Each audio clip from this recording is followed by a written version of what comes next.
After many busy months of office meetings, loud phone calls, and sleepless nights, Tom finally decided he needed a break. His life in the city had become too loud, too fast, and too full of pressure. Every day felt the same: emails, traffic, and stress. He missed the quiet. That's why he packed a small bag, turned off his phone, and drove for 5 hours to the one place where he always felt peace: his family's old lake cabin.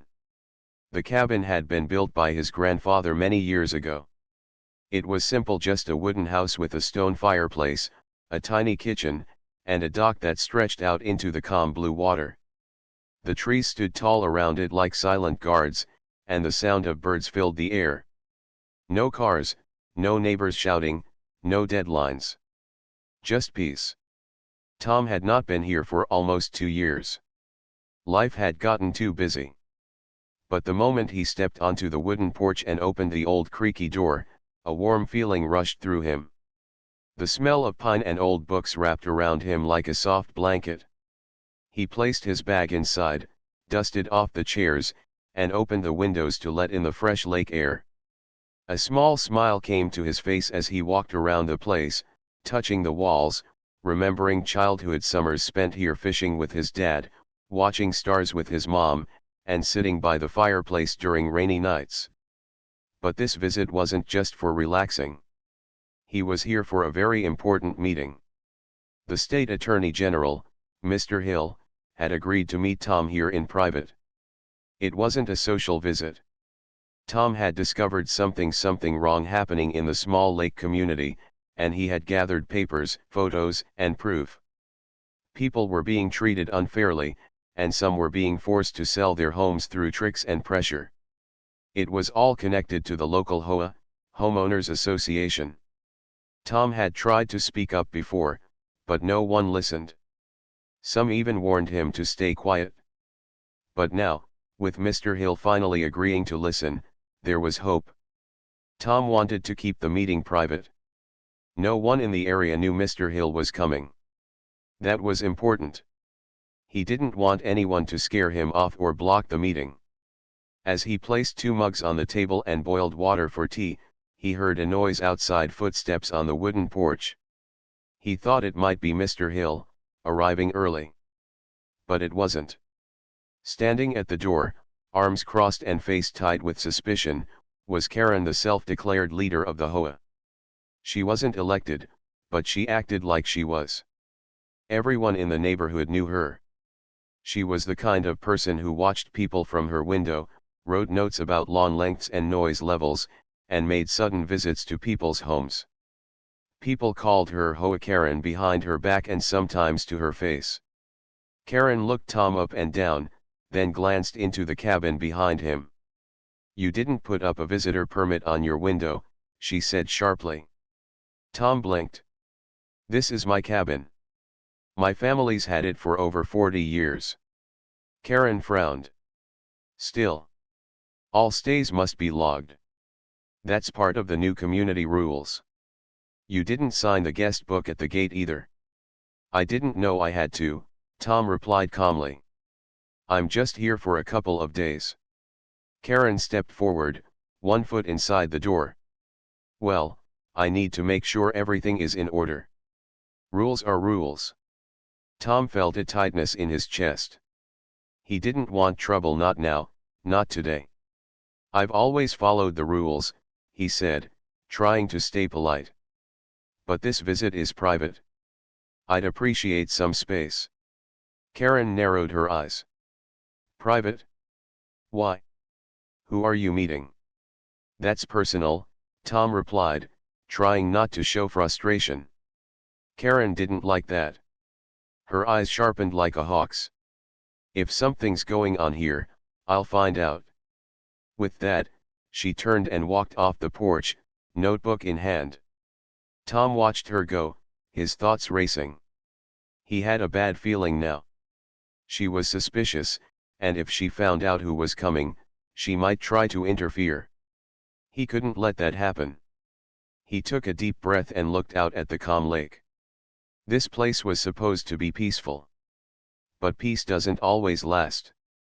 The next morning, the sun rose gently over the lake, casting golden light across the water. Birds sang softly in the trees, and a light breeze carried the smell of pine through the cabin windows. Everything looked calm and quiet. But Tom didn't feel calm at all. He had barely slept the night before. He kept thinking about Karen, her surprise visit, her suspicious questions, and the way she wrote in that little notebook of hers. Something didn't feel right. Tom had lived through many stressful meetings in his life, but none had ever felt this personal.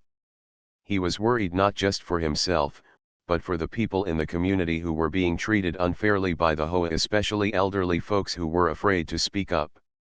That's why today's meeting with Mr. Hill, the State Attorney General, was so important. Tom made tea and checked his folder of documents one last time.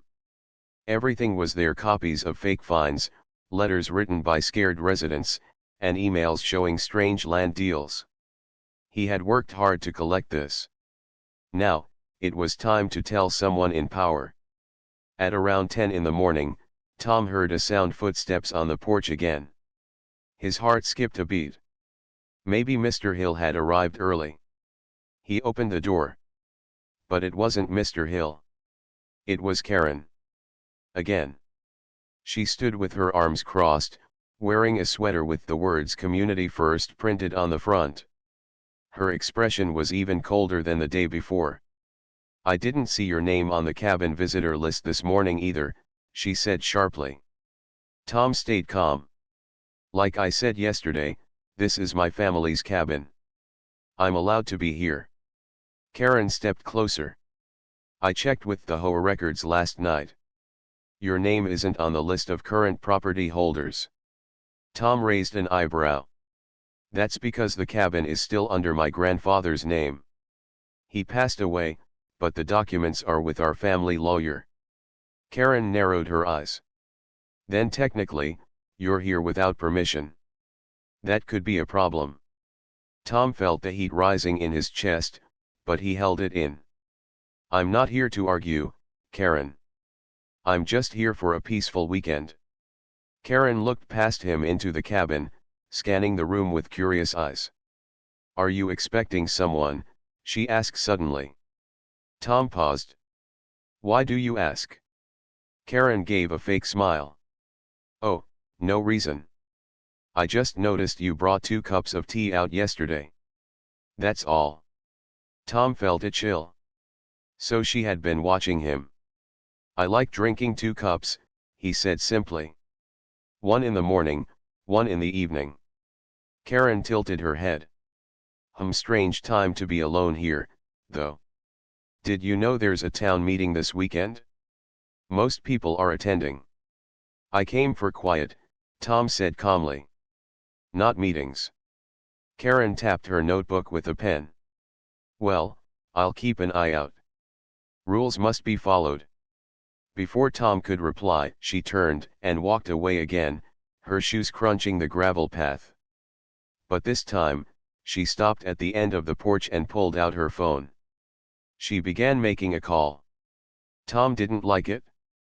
He quickly closed the door and locked it behind him. Something told him Karen was trying to find out who was coming. And if she found out it was Mr. Hill, she might try to stop it. For the next few hours, Tom waited. He read some of the old books in the cabin and listened to the soft rustling of trees outside.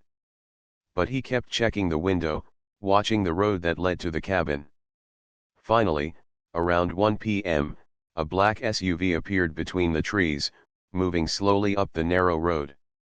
Tom stood and opened the door.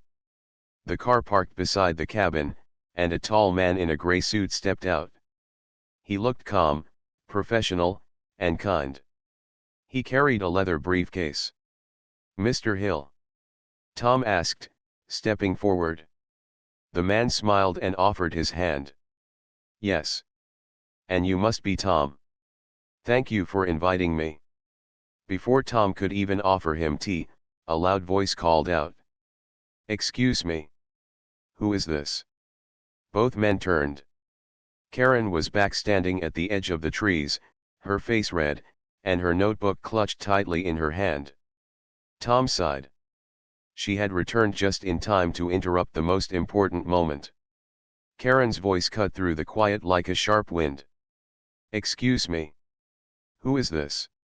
What is he doing here?" she demanded, stepping closer to the cabin with a look of anger mixed with suspicion. Tom turned slowly to face her, his heart pounding. The last thing he wanted was a confrontation in front of Mr. Hill, but he couldn't let Karen cause trouble now, not after all the work he had done. "This is Mr. Hill," Tom said calmly. "He's the state attorney general. He's here to meet me." Karen's eyes widened. For a moment, she looked stunned, then she sneered. "The attorney general? What kind of private meeting do you think you're having here?" Mr. Hill, standing tall and composed, looked at Karen with a quiet strength. "Good afternoon, ma'am. I'm here on official business." Karen's face turned red with frustration. "I don't care who you are. You can't just show up here and expect to break the rules. This is private property, and I'm in charge of the HOA." Tom stepped between them. "Karen, please. This is not your decision." Karen took a deep breath and pulled out her clipboard, waving it like a shield. "I'm making a routine inspection. It's my job to keep the community safe and orderly." Mr. Hill's eyes didn't leave Karen. "Is that so? I've read several complaints about this HOA. Many residents have told me about unauthorized fees, false warnings, and even intimidation. That's why I'm here." Karen's confident smile faltered. Tom saw a flicker of doubt in her eyes, but she quickly masked it with anger. "Those complaints are lies. People just don't like rules." Mr. Hill shook his head slowly. "Rules are important. But so is fairness and the law. If the HOA is abusing its power, we have to stop it." Karen scoffed. "You think I'm abusing power? I'm the only one trying to protect this community." Tom spoke calmly but firmly. "You're protecting your control, not the community. People are scared to speak because of you." Karen's hands trembled slightly as she gripped her clipboard tighter. "I'm just doing what I must." Mr. Hill opened his leather briefcase and took out a folder. "I have evidence, documents, testimonies, and emails. This is part of an investigation." Karen looked shocked, almost afraid. Tom nodded. "I brought proof too. This cabin, this land, people's homes, they shouldn't be threatened by the HOA's lies and tricks." Karen tried to interrupt but stopped herself. She seemed to realize that this moment was bigger than her. Mr. Hill's voice was calm but serious.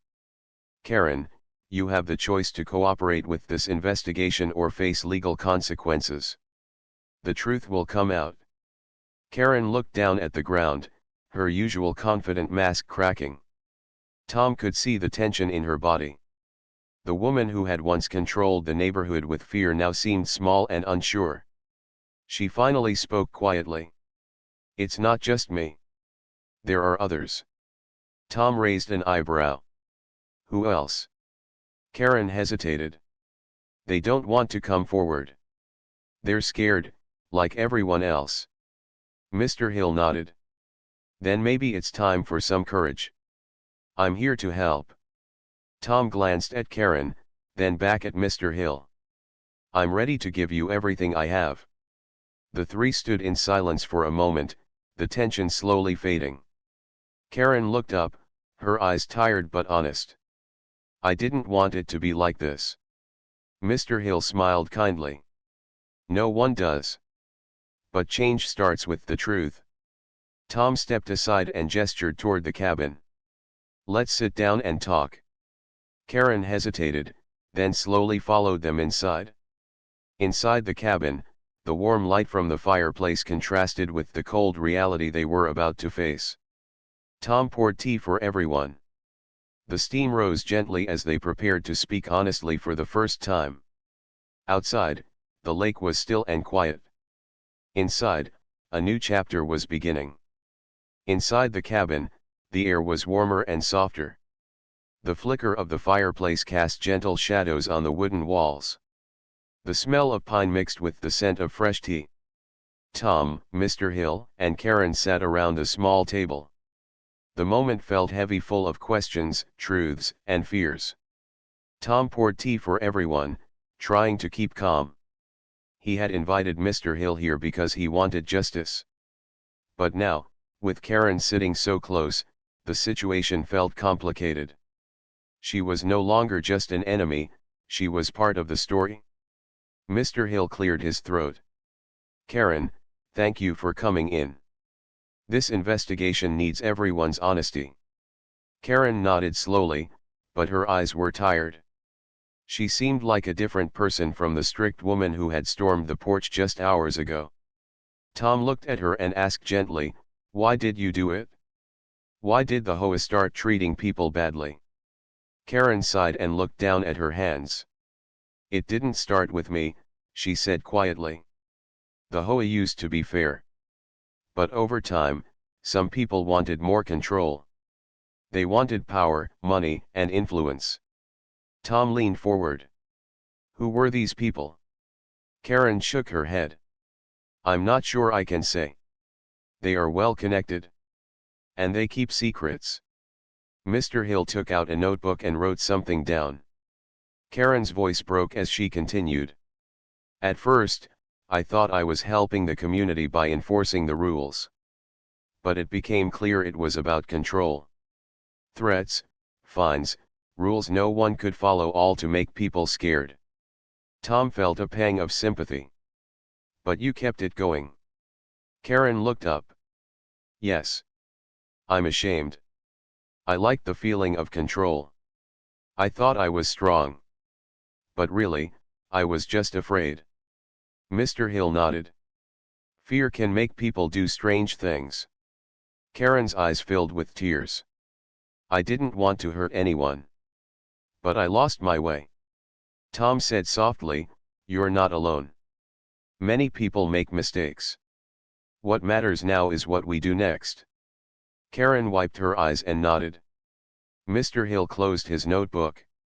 "We will work together to fix this. But I need to know everything, every wrong, every secret." Karen hesitated but then agreed. "I'll tell you everything I know." For the first time, the room felt like it held hope. Tom smiled softly.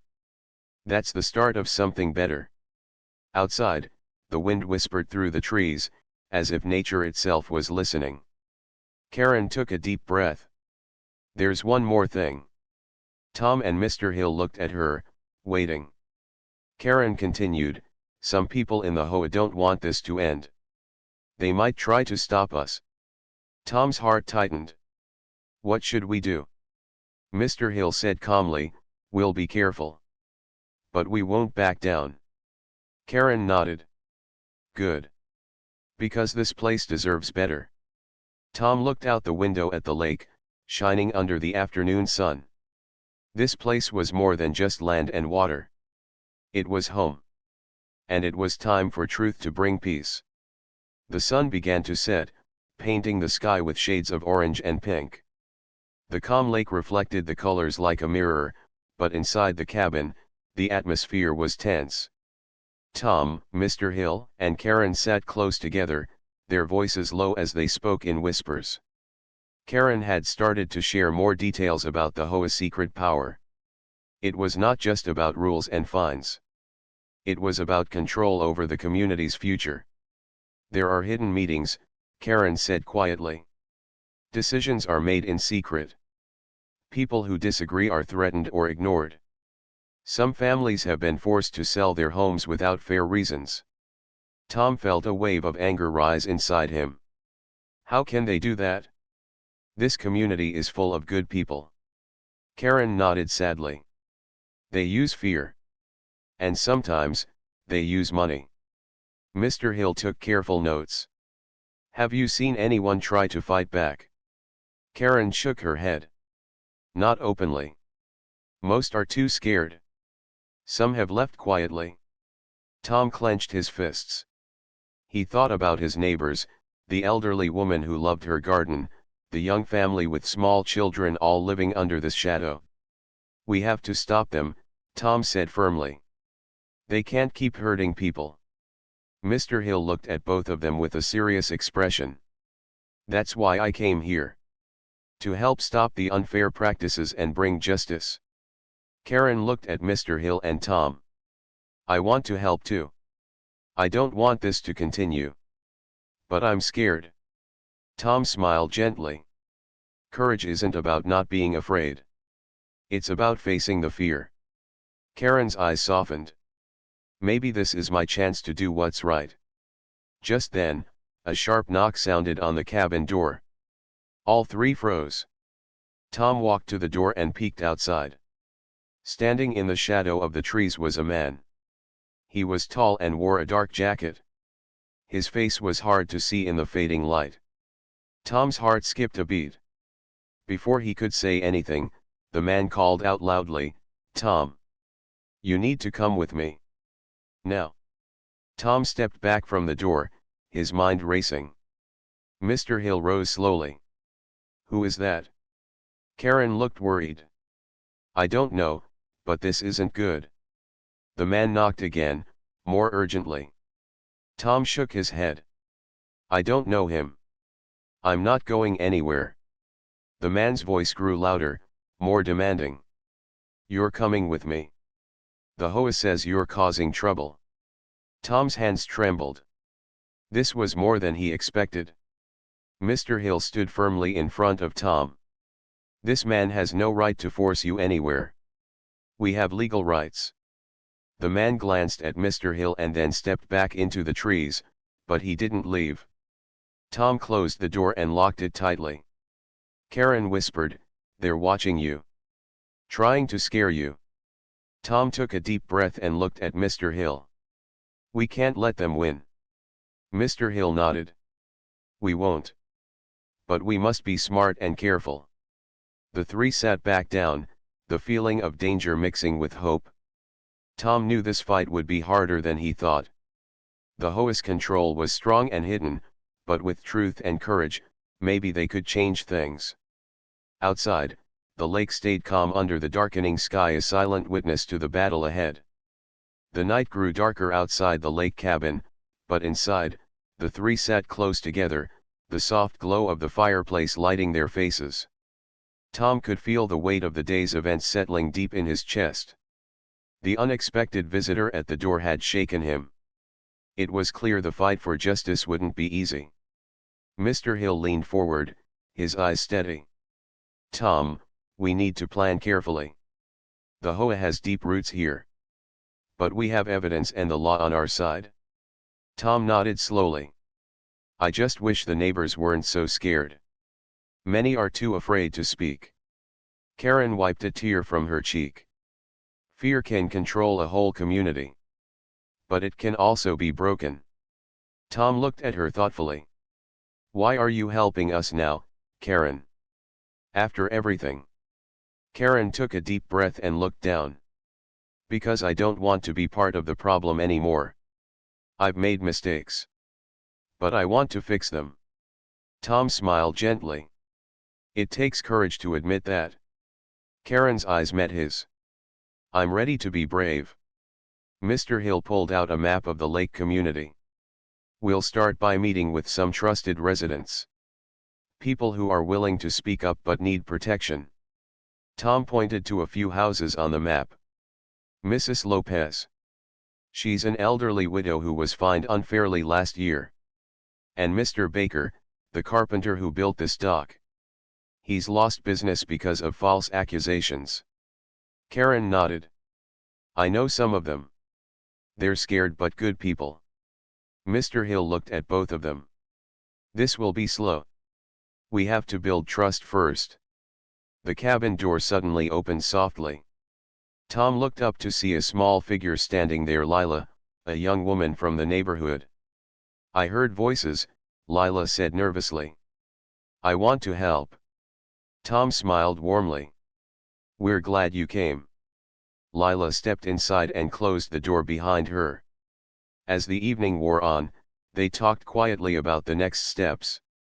how to protect residents, how to gather more proof, and how to stay safe. The old cabin, once a quiet retreat for Tom, was now the center of a growing hope, a hope that justice and peace could return to the lake. The next morning, Tom woke early. He looked out at the lake, the water smooth like glass in the soft light. The events of the past days ran through his mind. He knew the road ahead was difficult. The Hoa's power was strong, and their enemies would not give up easily. But he also knew he was not alone. Karen was willing to help. Mr. Hill was serious and determined. And now, more neighbors wanted to stand together. Tom felt a quiet strength grow inside him. He prepared to visit some of the neighbors to talk about their stories and gather more information. At the same time, Karen sent a message to the Hoa board, a clear warning that things were changing. That the truth was coming out. That afternoon, Tom met Mrs. Lopez in her small garden. Her hands shook as she poured tea, but her eyes held a quiet sadness. "They fined me $500 for my garden flowers," she said softly. "They said they were not allowed. I never knew that was a rule." Tom listened carefully. "Did you pay the fine?" Mrs. Lopez shook her head. "No, I was too scared." Tom squeezed her hand gently. "You don't have to be afraid anymore." Next, Tom met Mr. Baker in his workshop, the smell of wood filling the air. The man was rough but kind, with eyes full of worry. "They accused me of making noise and breaking rules," Mr. Baker said. "I lost 2 big jobs because of it." Tom nodded. "We will help fix this. You're not alone." As the days passed, more neighbors shared their stories. Fear slowly turned into courage. Karen worked behind the scenes, quietly talking to people she once ignored. She apologized, and some began to forgive. Mr. Hill prepared legal papers and promised to protect the residents from any threats. The fight was far from over, but the small community was waking up. One evening, Tom stood on the dock, watching the sun sink below the trees. The lake was calm, but inside him, a storm of hope and determination raged. He knew this journey was about more than just rules. It was about people, justice, and the power of standing together. And with trust and courage, maybe this quiet lake community could finally find peace. The morning sun shone brightly over the lake, making the water sparkle like thousands of tiny stars. The quiet of the peaceful community was a sharp contrast to the storm of emotions and events that had filled the past weeks. Tom stood at the edge of the dock, looking out across the water. His mind was full of hope and nervous excitement. Today was an important day, the day when the fight for justice would reach its turning point. Mr. Hill had arranged a special meeting with the Hoa board and many community members. Everyone was coming together, some for the first time in years, to face the truth. Karen stood nearby, looking calm but serious. Her usual confident air had softened into something more honest and humble. "Are you ready?" Tom asked quietly. Karen nodded. "I want this to end. For everyone." Tom smiled. "Me too." Inside the community hall, the room buzzed with quiet whispers. Neighbors filled the seats, their faces a mix of hope, fear, and curiosity. Tom and Mr. Hill sat near the front, with Karen beside them. The doors opened, and the Hoa board members entered, their faces tense and guarded. Some avoided eye contact, others tried to appear confident. Mr. Hill stood up and spoke clearly. "Thank you all for coming. We are here because this community deserves fairness and respect. There have been many complaints about unfair fines, secret meetings, and intimidation. Today, we will hear the truth." He gestured to Tom. Tom stood, his heart pounding. He looked at the crowd, old friends, neighbors, people he had grown up with. "For too long, the Hoa has used fear to control us," he said. "People have been hurt, homes threatened, voices silenced. But we are here to say, enough." Some in the crowd nodded. Others looked down, ashamed. Karen stood slowly and spoke, her voice steady but soft. I was part of the problem. I helped enforce unfair rules. I believed in control instead of community. But I want to make it right. There was silence, then a few gentle claps. Mr. Hill continued, we have evidence, and we have promises. The HOA will change. The board will be reformed. Everyone will have a voice. One by one, neighbors shared their stories, brave words from people who had hidden their pain for years. The room grew lighter with each story. Fear was slowly replaced by courage. After hours of talking, the meeting ended with a clear agreement.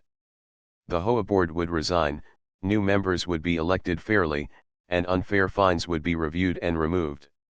Karen promised to help rebuild trust and support the community. Tom felt a wave of relief and hope wash over him. Outside, the sun was beginning to set, and the lake glowed with soft golden light. Days turned into weeks. The community began to heal. Neighbors worked together to clean the park, fix fences, and plan celebrations. Karen volunteered to organize events to bring everyone closer. Tom saw his friends smile more, and the fear that had once darkened the streets faded. One afternoon, Tom stood on the porch of his cabin, looking at the lake. Lila joined him, holding 2 cups of tea. You did good, Tom, she said quietly. Tom smiled. We did good. Together. The peaceful sound of water lapping against the shore filled the air. For the first time in a long time, the lake was more than just a place. It was home. Tom knew the fight for fairness would continue in different ways, but he also knew one thing clearly: change begins with courage, honesty, and coming together. And in the heart of this small lake community, those things had finally found a home.